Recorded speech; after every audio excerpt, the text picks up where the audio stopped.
Всем привет, ребята! Сегодня мы с вами обсудим обновление, которое вышло в игре вчера и частично завершилось сегодня с появлением нового эксперта. Предварительную информацию о нем мы получили еще несколько дней назад, а в Телеграме я писал об этом даже раньше. Поэтому напоминаю тем, кто еще не подписан на мой Телеграм-канал, самое время это сделать. Новости там появляются значительно раньше, да и полезной информации всегда больше. Перед началом обсуждения попрошу вас поставить лайк этому видео, подписаться на канал, если вы еще этого не сделали, и давайте разберем, что нового принесло нам текущее обновление. Как я уже говорил ранее, письмо с информацией об обновлении пришло нам на днях. И сейчас давайте пройдемся по каждому пункту и обсудим самые важные моменты. И новая функция, которая нас ожидает, это технология пламени. Когда ваше государство просуществует требуемое количество дней и откроет войска Солнца, достижение в технологии Кристалла Огня сделает наши войска еще сильнее. Данная опция связана с войсками 12 уровня, которая появится на серверах с 27 апреля. Сразу хочу сообщить, что она будет доступна только на серверах с 10 поколения и выше. В целом, рано или поздно мы понимали, что войска 12 уровня появятся в игре. Теперь у нас есть точная дата их выхода. Точной информации от разработчиков по ресурсам пока что нет, но приблизительно на один вид войск потребуется около 1700 очищенных огненных кристаллов. Именно этот ресурс станет самым сложным для добычи при открытии. Помимо этого понадобится немалое количество стали и осколков огненных кристаллов. Если вас интересует точное количество ресурсов, то вы можете найти эту информацию в чате телеграм-канала. Если вводят войска 12 уровня, я очень надеюсь, что разработчики добавят хотя бы одну дополнительную возможность для более быстрого развития без доната и увеличат доступ к очищенным огненным кристаллам. А вот то, что появится больше донатных предложений с этим ресурсом, это вполне очевидно. Из того, что мы заметили вчера вместе с ребятами, разработчики немного увеличили донатные пакеты с накоплением кристаллов огня, а также добавили одну бесплатную попытку в улучшении лаборатории кристаллов. Надеюсь, это не все изменения, и в будущем появятся еще способы добычи ресурсов без доната. В любом случае, 27 числа, когда выйдет обновление, я обязательно сниму для вас отдельный ролик про это нововведение. Следующее обновление, которое нас ждет в игре, это добавление нового мероприятия Лига Заветов Огнельда. Данное событие уже открылось в календаре у игроков с 12 поколения и выше. Так что если вы играете в этом поколении, то обязательно загляните в календарь. По формату мероприятия во многом напоминает Лигу бойцов Тундры. Те же этапы с регистрацией, битвами и, конечно же, наши любимые функции предсказаний. Надеюсь, как и в Лиге бойцов Тундры, мы сможем забирать весь магазин, грамотно делая предсказания в этом событии. А сильным серверам, у которых мероприятие уже начнется в ближайшие дни, желаю удачи в битве. В любом случае, как только что-то будет мне известно детально про это событие, то информация поделюсь в нашем чате. Ну и, конечно же, ждем пополнения новых альбомов в обелиске в связи с стартом данного события. Следующая новая опция в игре – это коллекционная галерея. Теперь мы можем получать дополнительные награды и небольшое увеличение статов за повышение уровня в этом разделе. Наша задача собирать как можно больше обликов, за это мы будем получать промежуточные награды и бонусы к характеристикам. Эх, мало я в свое время брал анимированных эмоций, сейчас я был бы точно в топе. А если серьезно, теперь стоит обращать внимание и на этот раздел, чтобы дополнительно усиливать свои показатели. И, конечно же, забирать дополнительные награды. Следующее изменение, которое у нас появилось в игре, это добавление нового эксперта Кэти. Появился он сегодня после рестарта, поэтому я решил записывать видео именно сейчас, чтобы не разбивать информацию на несколько роликов. По предварительной информации нам было известно, что этот эксперт отвечает за показатели мероприятия «Рудник Ледяного Огня». И давайте разберемся, чем именно он сможет нам помочь. Основной навык называется Дитя Мороза. Он увеличивает смертоносность и здоровье наших войск во время участия на руднике. Теперь перейдем к остальным навыкам. Первый навык – это Охотник Огня Льда. Он повышает скорость изучения во время события вплоть до 50%. Изначально я думал, что за атаки патрули нам будут давать больше очков, но нет. Этот навык просто позволяет быстрее прокачивать ветки навыков.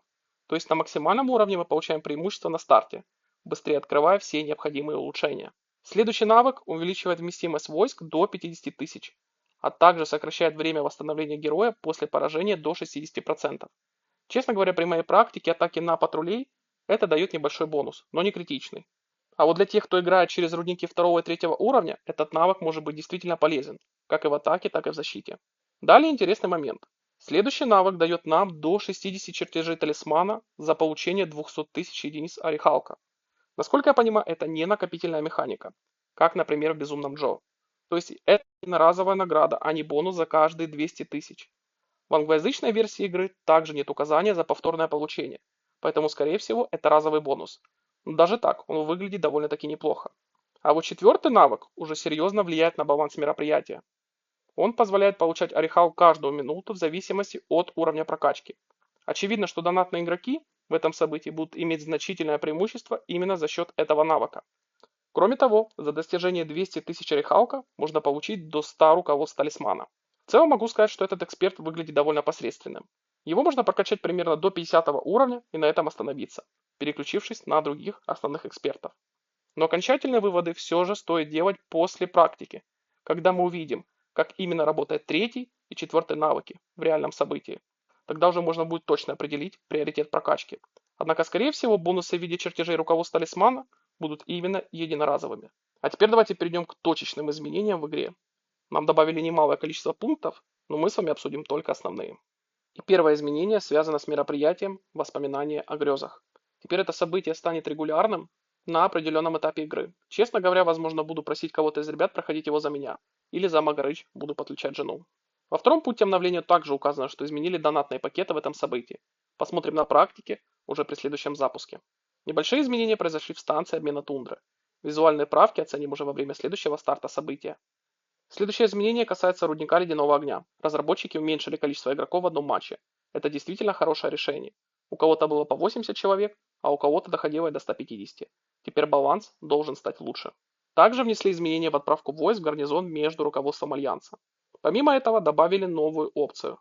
Это ответная эмоция. Находится она в текущем меню. В целом это чисто визуальное нововведение. Мое отношение вы знаете. Для любителей анимаций это приятный бонус. За получение топки 7 уровня и выше теперь выдаются отзывы направления. Я их уже получил, спасибо администрации. Периодически они выручают меня на замке. Следующее изменение, связанное с фортами. Администрация упростила интерфейс для руководства Альянса при регистрации фортов и получении наград. Визуально стало намного удобнее. Думаю, все, кто занимается фортами, это оценили. Следующий из важных пунктов обновления – это уменьшили количество этапов с 50 до 25 в событии «Престиж наемника». Это отличное решение, потому что раньше нагрузка была слишком высокой, особенно для игроков без доната. Бывают дни, когда надо и 10 поляров победить, и престиж закрывать, а на это все необходимая энергия. И здесь однозначно плюс разработчикам. Также изменили интерфейс отправки войск. Думаю, многие заметили красные и желтые флажки. Это действительно удобное решение, особенно для новичков, чтобы лучше ориентироваться в составе армии.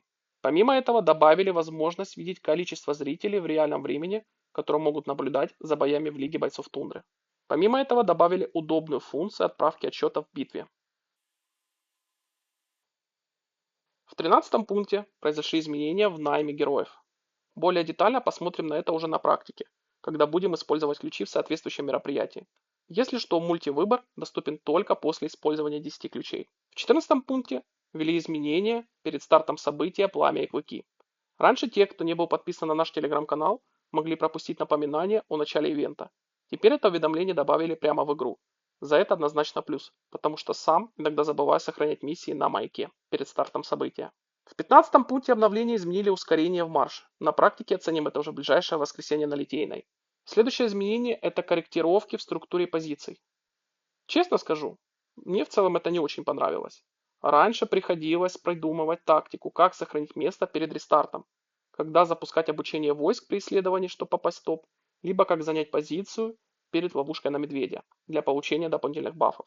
Сейчас же все можно отправить заранее, и часть этой тактики просто пропадает. Возможно, дело привычки, но мне больше нравится старый формат. В 18 пункте изменили некоторые донатные пакеты. Я вчера обратил внимание, что немного улучшили еженедельные пакеты с пылью и кристаллами огня, но разница, честно говоря, несущественная.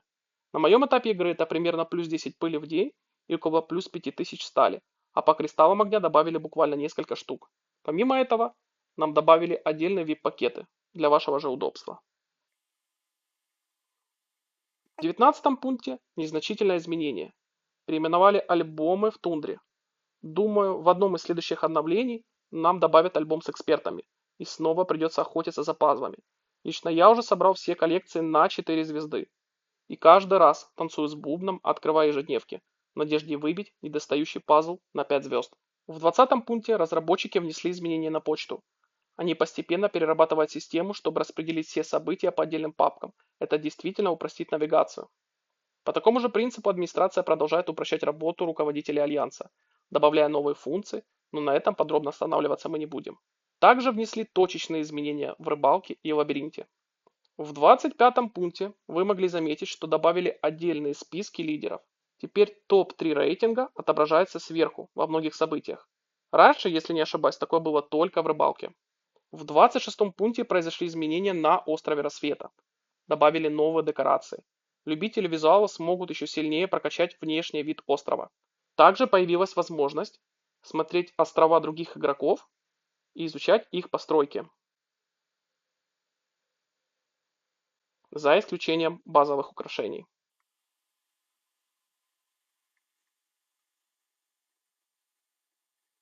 И последнее важное изменение – это 30-й пункт. Я уже говорил ранее, что разработчики начали постепенно улучшать донатные пакеты. Нас готовят к появлению войск 12 уровня, и в будущем нас ждут еще более значимые предложения, особенно для игроков со средним уровнем доната. Также упоминается компенсация в течение 48 часов. Возможно, речь идет о том, что если вы ранее покупали определенные пакеты, то получите разницу в виде бонусов. Но это пока только предположение. Посмотрим, как все будет на практике. В любом случае, надеюсь, разработчики порадуют игроков дополнительными наградами. Вот с вами все, что необходимо знать про текущее обновление. Есть несколько важных моментов. Это появление нового мероприятия и эксперта в игре. Но самое интересное нас ждет 27 числа. Именно тогда мы сможем понять, как выстраивать тактику для получения войск 12 уровня. Я очень надеюсь, что разработчики добавят хотя бы одну дополнительную возможность для получения усовершенствованных кристаллов без доната. Ну а нам остается только дождаться этого момента. Ну а на сегодня все, ребята. Надеюсь, этот ролик был для вас полезен. Обязательно напишите в комментариях, что вы думаете об этом обновлении. На сегодня все. Всем спасибо за просмотр. Всем пока-пока.